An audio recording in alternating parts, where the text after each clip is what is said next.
తాగడానికి నీళ్ళిస్తావా? ఇక్కడ మీరు ఒంటరిగా ఉండడం మంచిది కాదు. నీకు కూడా. నువ్వు మిగిలిన వాళ్ళతో ఎందుకు రాలేదు? మరి ఇంత ఆలస్యంగా వచ్చావి? నాతో ఉండడానికి వాళ్ళెవరు ఇష్టపడరు కనుక.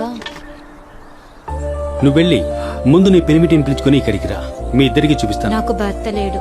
నువ్వు సరిగ్గా చెప్పావు. నీకు 5 పెనిమిట్లుండిరి. నువ్వు దేవుడి నుండి ఏం పొందలేదని చెప్పినప్పుడు పొరపాటు చేశావు. నీ మొదటి భర్త పేరు రామీన్. అప్పుడు నువ్వు వివాహం కోసం ఆస్తో ఉన్నా పవిత్రురాలైన స్త్రీవి. ఏంటి? కానీ అతను మంచివాడు కాదు. నిన్ను బాధించాడు. దానివల్ల నువ్వు వివాహాన్ని, విశ్వాసాన్ని కొనసాగించడాన్ని ప్రశ్నించేలా చేశావు. రెండవ వ్యక్తి ఫర్జాద్. ఇదంతా ఎందుకు చేస్తున్నావు? నేను బహిరంగ జనాలకు మెస్సియానని వెల్లడి చేయలేదు.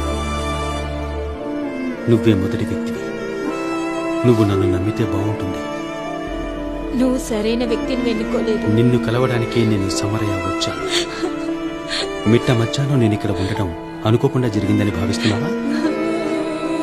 నన్ను అందరూ తృణీకరించారు. కానీ మెస్సియా అలా చేయడు.